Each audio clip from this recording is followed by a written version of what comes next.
What's up? How are you?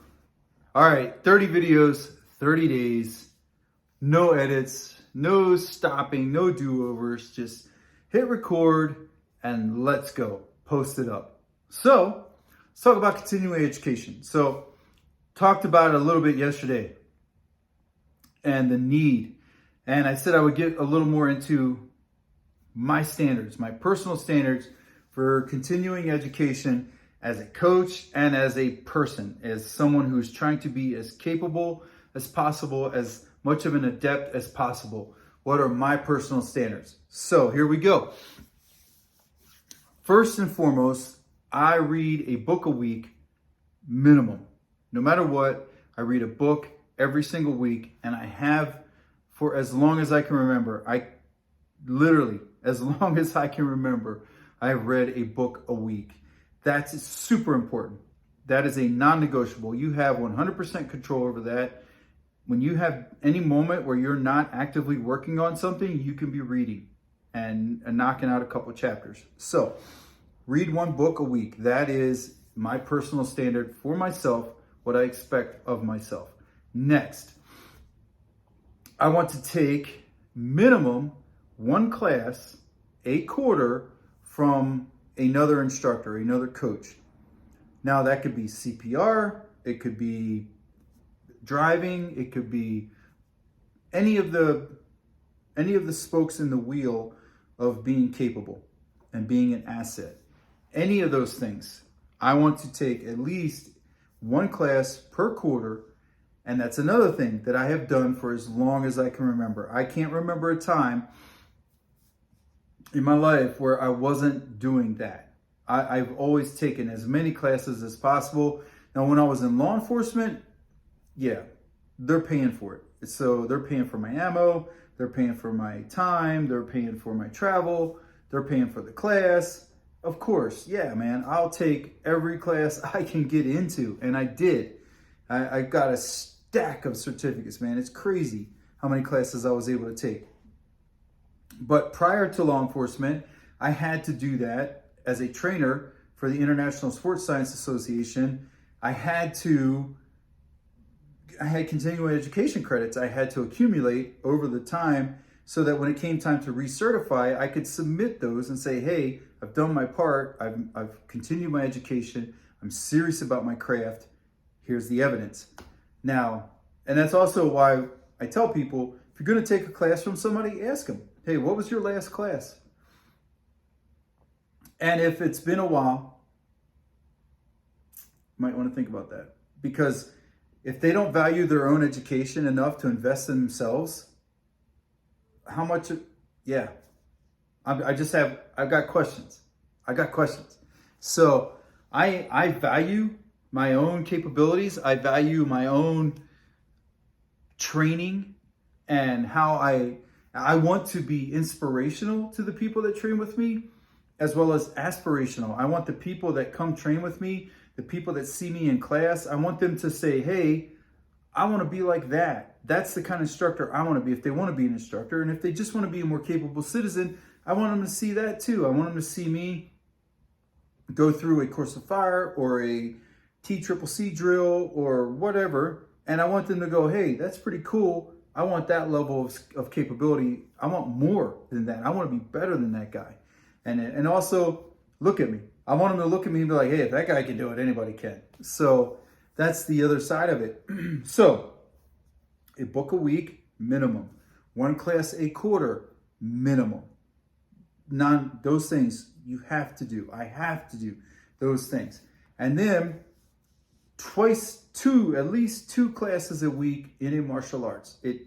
At least two classes, not where I'm coaching, where I have my only job is to be an awesome student and to make the coach, the instructor, stoked to see me walk out there, to be like, awesome, he's here. It's always an asset to the class. He's always a benefit to the class and to everyone. And I want all the people on the mat to be like, yes, he's here. Like, this is going to be a good training session.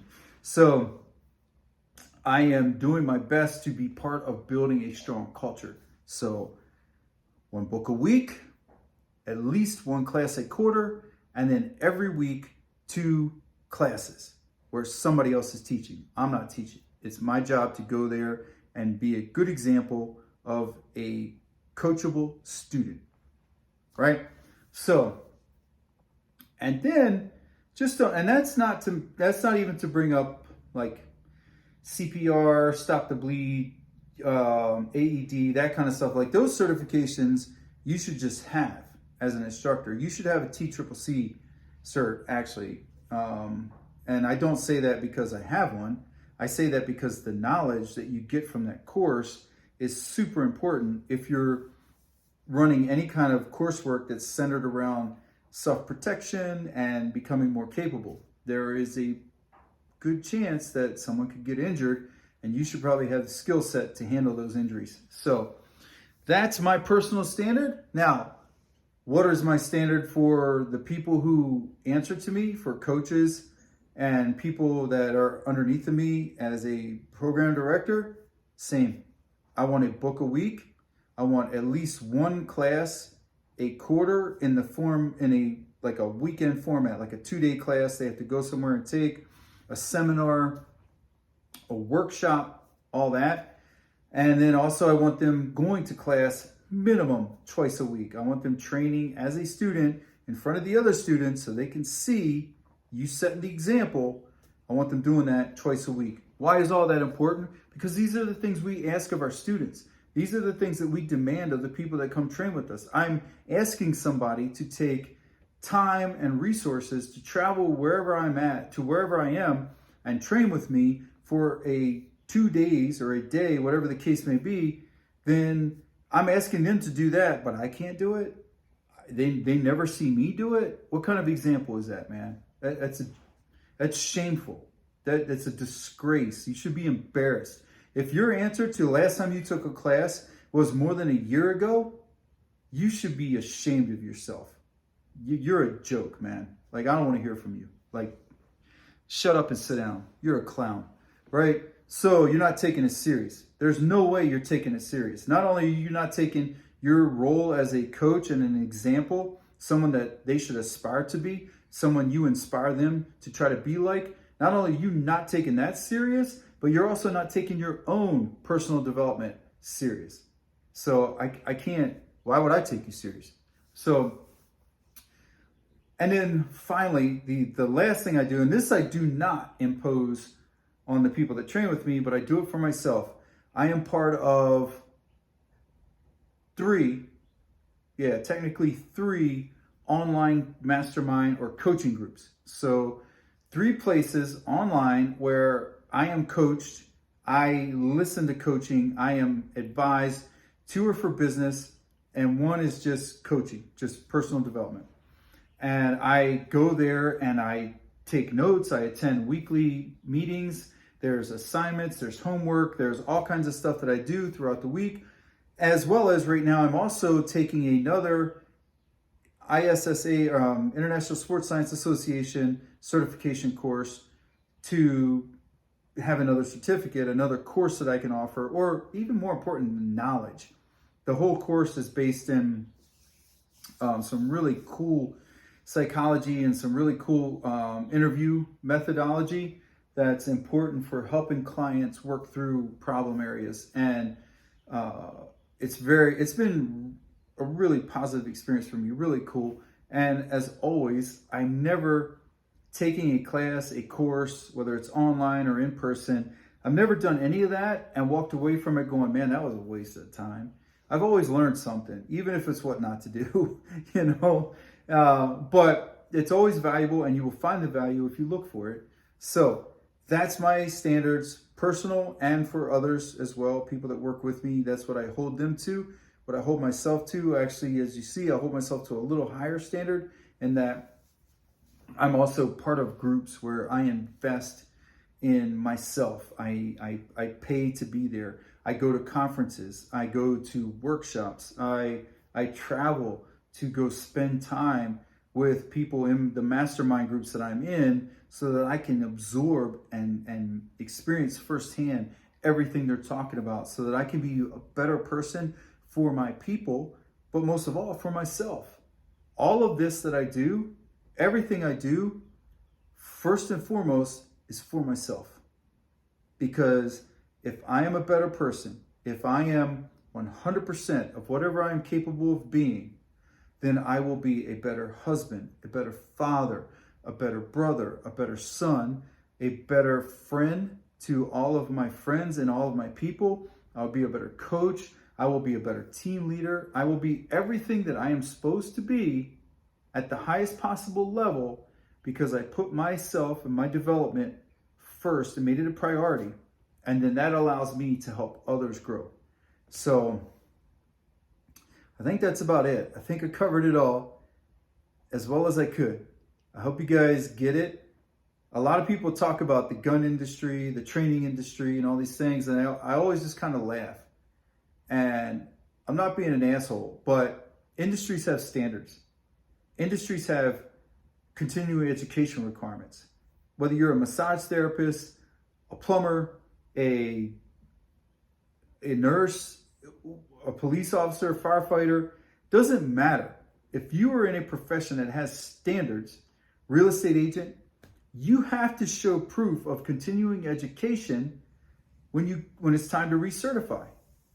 Now, in the training industry, the gun training, not personal training, same thing. I just mentioned it. I am going through another certification course because it shows continuing education and it helps with my recertification as a trainer. But in the gun side of the house, self-protection side of things, there is no continuing education requirements. There's no certifications.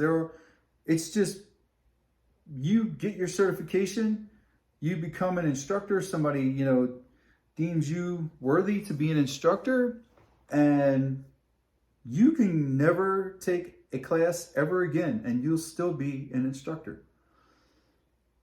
That's unacceptable. So, but there's nothing I can do about it, right? There's no industry, there's no board you can go to, there's no commission, right? So, yeah. So the only thing I can say is, hey man, these are the standards for myself. These are what I hold myself to. These are what I expect from others.